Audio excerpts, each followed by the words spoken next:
Ito ang ginagamit guys, yung pang officers.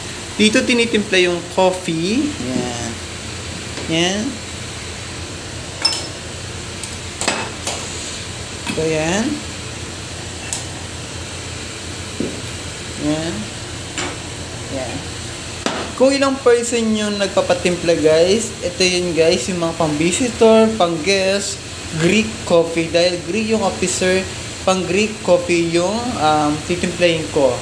So ito siya guys. Yan. Greek coffee. Yan. Ito siya guys, Greek coffee. Ito yung ginagamit dito, pang Greek coffee. Yan. Tapos, pwede rin may mga cups yung ginagamit. Ito yung cups na ginagamit. Yan. Yan. Depende guys. Depende kung anong cups yung ipapagamit. Tapos, ito naman yung cup din. Tapos, ito yung coffee cup. Ito yung mas malaki sa coffee cup. Ito yung ginagamit dito guys. Para sa timplahan sila. So, gawin na natin yung coffee, kung ano yung na Greek coffee, yung gagawin natin na titimpla sa kanila, guys. So, kuha tayo ng 2 teaspoon. Yan, 2 teaspoon na Greek coffee. Yan. Yan, guys. Yan. 2 teaspoon na coffee. Yan. Like 2 teaspoon. Yan. Yung iba kasi, so 3 lang muna ngayon kasi naka-break. Mamaya pa yung isa. Yan. So, yung sugar, depende kung may nagpapalagay na sugar. 2 teaspoon sugar, or 1 lang kasi gusto niya 1 lang. Yung isang officers.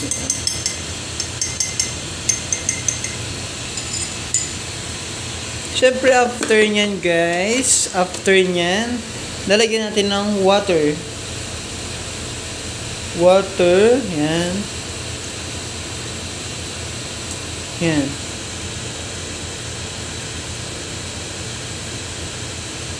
So, yan. Yan. Ganyan siya pag tinimpla. Tapos, pwede ring lagyan siya ng milk. Kaso nga lang, depende ito sa ibang officers na nagkapalagay ng milk. Pwede rin na, tapos, meron ding thermos na may coffee na. Itong tawag na may kettle. Yan. Yan. Ito guys, may coffee na ito. Dito. Yan. Ready to take na siya. Yan. Sensya na. Yan na. So, ibig sabihin, ilalagay na ito sa stove. Yan. Ilalagay na siya dito. Yan. Like this. Yan. Yan. Yan. Tapos, hanggang uminit, number 3. Yan.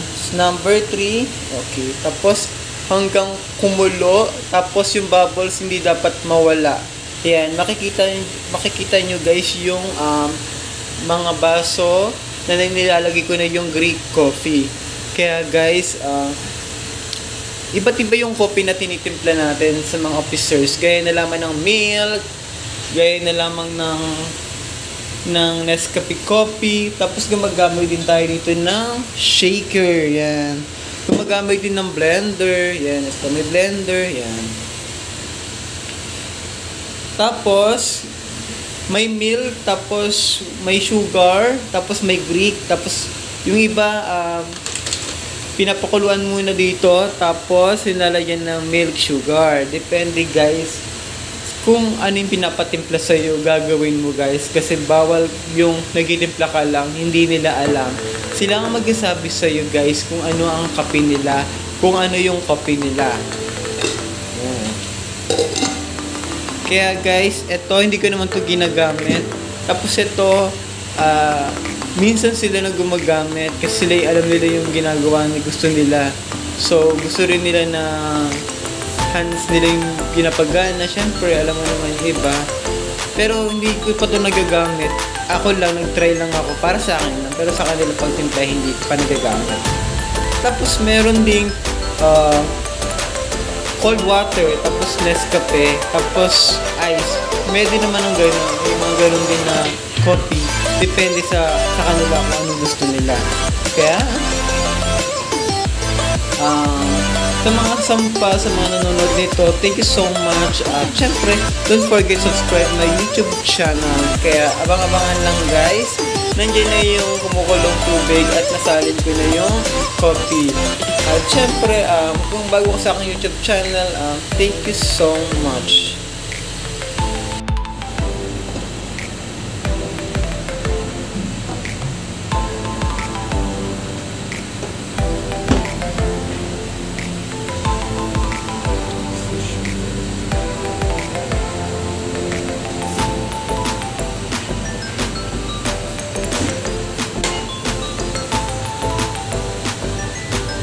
Na siya.